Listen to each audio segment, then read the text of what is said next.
अस्सलाम वालेकुम। अच्छा स्टूडेंट्स, हमारा टॉपिक है कैरियर काउंसलिंग। काफ़ी ज़्यादा टॉपिक तो हो चुके हैं हमारे पास, पर एक टॉपिक एफएनएस का है जो इसके बाद हम करेंगे, राइट। कैरियर काउंसलिंग एक ऐसा टॉपिक है जिसके लिए पाकिस्तान में बेइंतहा अदारे बने हुए हैं। आप चले जाएँ किसी एकेडमी, किसी कॉलेज, वहाँ पर प्रॉपर एक डिपार्टमेंट बना दिया गया है कैरियर काउंसलिंग का, जहाँ पर एक टीचर आता है जिसे हम मोटिवेशन स्पीकर कहते हैं, और वो फैसला करता है कि आपको क्या करना है। और जब भी वो आपका कोई फैसला करता है वो फैसला गलत ही होता है। फैसला क्या होता है? गलत। आप ज़रा ऑब्जर्व करें ठंडे दिमाग से कि अगर आप किसी टीचर के पास जाके पूछते हैं, उस टीचर के बाद जो आपको कंप्यूटर पढ़ाता है, क्या पढ़ाता है? कंप्यूटर। सर मैं क्या करूं इंटर के बाद? वो कहता है कंप्यूटर रख लो। क्या कहते हैं? कंप्यूटर रख लो। और अगर कोई बायो पढ़ाने वाला टीचर है, उसके बाद आप जाते हैं पूछते हैं मैं क्या करूँ, तो वो कहता है बायो रख लो। उनमें से किसी को नहीं पता कि आपकी ज़ात क्या है, आपके घर का माहौल क्या है, किस तरह की जॉब आपके घर में अलाउ है या नहीं अलाउ, आपके फादर क्या जॉब करते हैं, आपके फादर की सैलरी कितनी है, आपके हालात कैसे हैं, उसे इसका कुछ नहीं पता। उसे लगता है कैरियर काउंसलिंग का मतलब है कि कोई डिग्री डिसाइड करके बता देना कि भाई ये बच्चा ये डिग्री करेगा। मैं इन चीज़ों को मानता हूँ गलत। अगर ज़िंदगी में मैंने किसी की कैरियर काउंसलिंग की है, इसकी की है या किसी की भी की है, तो मुझे कम से कम 1.5 महीना लगता है। कितना? 1.5 महीना लगता है ये फैसला करने में कि उस बच्चे को मैंने क्या कराना है, कौन सी डिग्री करानी है। ज़िंदगी में 2 चीज़ें अगर गलत हो जाएं तो कभी सही नहीं होती। एक तालीम, दूसरा निकाह। ये 2 चीज़ें अगर गलत हो जाएं तो हमेशा नुकसान होता है। और ये दोनों चीज़ें आप लोग किसी और के मशवरे से करते हो। निकाह भी किसी और के कहने पे कर लेते हो, बाद में पूरी ज़िंदगी रोते रहते हो। तालीम भी किसी और के कहने पे कर लेते हो, पूरी ज़िंदगी रोते रहते हो। आज मैं आप लोगों को 5 टिप्स दूंगा जिसकी बुनियाद पे आप खुद ये जजिया कर सकते हो, जायजा लगा सकते हो कि भाई आपको कौन सी डिग्री करनी चाहिए। ठीक है। पहला पॉइंट, आप लोगों के दिमाग में एक बात डाली जाती है कि इस डिग्री का स्कोप है, इस डिग्री का स्कोप नहीं है। ये दुनिया का सबसे बड़ा झूठ है। कोई डिग्री दुनिया में ऐसी नहीं है जिसका स्कोप ना हो।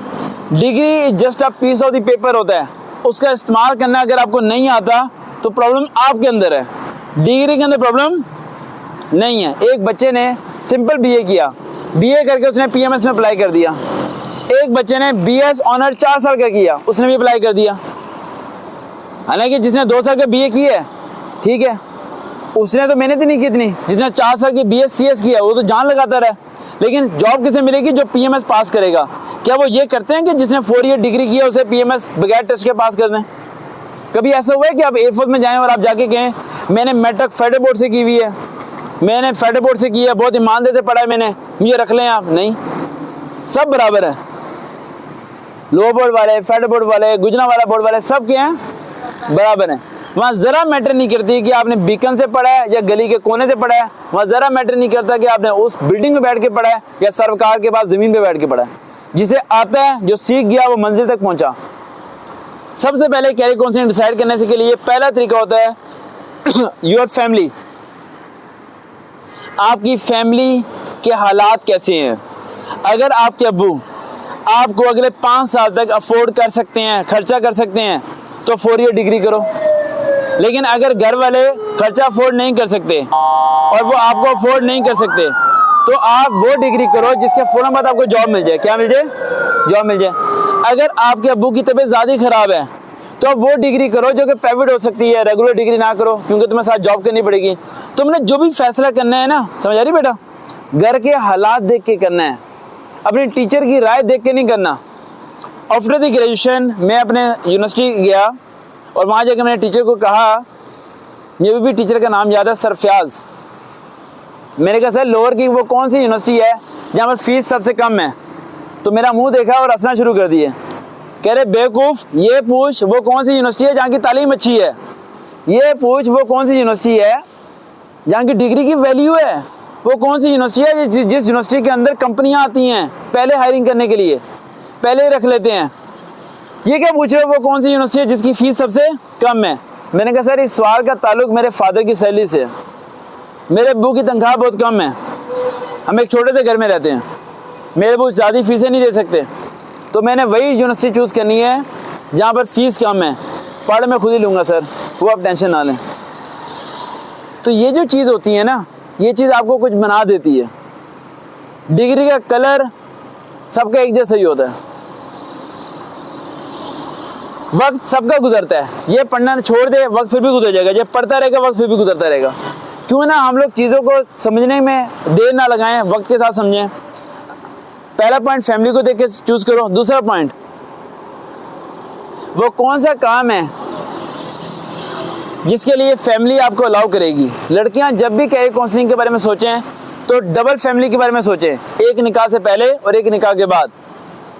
ऐसा ना सोचें कि एक ऐसी तालीम हासिल करें जो यहाँ तो पापा अलाउ कर रहे हैं लेकिन फ्यूचर कोई बंदा अलाउ ना करे। जैसे कि आपने सुना होगा बहुत सी लड़कियाँ स्टडी के बाद एक अल्फाज बोलती हैं आफ्टर द मैरिज कि हमारी तालीम ज़ाया होगी, हमें तो उड़ने नहीं दिया जाता, हमें नौकरी नहीं करने दी जाती। तो क्यों ऐसी तालीम हासिल की जिस पे नौकरी पे पाबंदी लग जाए? आप तालीम ऐसी हासिल कर लेते हैं जिस पे नौकरी करने देते हैं। अगर आपने तालीम वो हासिल कर ली है नौकरी वाली, तो फिर निकाह भी उससे करो जो नौकरी की इजाज़त दे दे। ये दो काम करो। लेकिन ख़ानदान में पहले रिश्ते तय हुए होते हैं जिसकी वजह से काम क्या होता है, ख़राब होता है। तो अपनी फैमिली के हालात को देख के, अपने घर के माहौल को देख के और अपनी ज़हनियत को देख के। अब कल पेशावर की एक लड़की थी, उसने मुझे मैसेज किया, उसने कहा कि एयर होस्टेस के इंटरव्यू होने वाले हैं एयर ब्लू के पीसी होटल में इसी मंथ के लास्ट में, तो मैंने इंटरव्यू देने आना है। मैंने कहा अपनी पिक्चर सेंड करो, मैं पर्सनैलिटी देखता हूँ। उसने पिक्चर सेंड की बुरखे वाली जिसमें सुराख हुए होते हैं। तो मैंने कहा बेटा बुरखे के बगैर पिक्चर सेंड करो। उसने कहा मैं बुरखा नहीं उतार सकती। मैंने कहा आपको पता है एयर होस्टेस है क्या? कहती हाँ सर, एयर होस्टेस लड़कियाँ होती हैं जो पायलट के एयरप्लेन के अंदर होती है, उनकी तनख्वाह इतनी ज़्यादा होती है। मैंने कहा नहीं, ये तो तुमने पढ़ा है, क्या तुमने ये पढ़ा है कि उनकी रिक्वायरमेंट क्या है? कहती नहीं। मैंने कहा फिर? मेरे कहने का मतलब ये नहीं है कि अबाई वाली लड़की गलत है, मेरे कहने का मतलब ये भी नहीं है कि एयर होस्टेस वाली लड़की गलत है, मेरे कहने का मतलब ये नहीं है कि वो लड़का गलत है जो कि होटल पे जॉब करता है, मेरे कहने का मतलब ये भी नहीं है कि वो लड़का गलत है जो बाहर के मुल्क जाना चाहता है। मेरे कहने का मतलब ये है कि आप जो भी करना चाहते हैं आप उस जैसा बन जाएं। पाकिस्तान नेवी में जाना है ना, तो नेवी जैसे बन जाओ। एएफएनएस में जाना तो एएफएनएस जैसे बन जाओ। आप उसके बारे में सर्च करो, गूगल पे पिक्चर्स देखो, गैलरी में पिक्चर्स देखो, कैसे चलते हैं, कैसे बैठते हैं, कैसे कपड़े पहनते हैं वो लोग, वैसा बनो भाई। आप वैसा बनना नहीं चाहते और आप चाहते हो वो आपको मिल जाए, ऐसा नहीं हो सकता। ये दो चीज़ें साथ नहीं चल सकती। एयर होस्टेस जाना है तो बहुत मॉडर्न बनना पड़ेगा आपको, फिर हो जाओगे। लेकिन अगर गवर्नमेंट टीचर बनना है, इस्लामियत के बनना है, तो आप अबाया पहन के बन सकते हो। आप सड़क को क्यों बुरा कह रहे हो? आप रास्ते को क्यों गलत कह रहे हो? ये रास्ता गलत है, ये रास्ता सही है। लास्ट टाइम लड़कियों ने मुझे फ़ोन करके कहा कि पंजाब पुलिस की लड़कियों की दौड़ लगी लड़कों के सामने, तो ये सर गलत किया। आप पंजाब पुलिस में जाओ ही ना।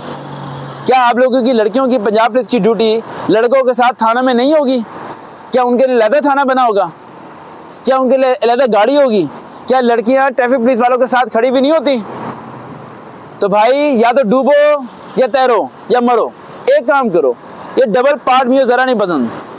मेरा मानना ये है कि अगर इस टाइम मदरसे के बच्चे होते हैं तो मैं शॉर्ट पहन के आता, क्योंकि मैंने मदरसे के बच्चों को पढ़ाना था, मैंने पढ़ाना है पाकिस्तानी वाले बच्चों को, तो मैं पैंट शर्ट पहन के आ गया। और अगर मैंने टी पे जाना होता तो मेरी शर्ट अंदर होती है और ऊपर कोट होता, जैकेट ना होती।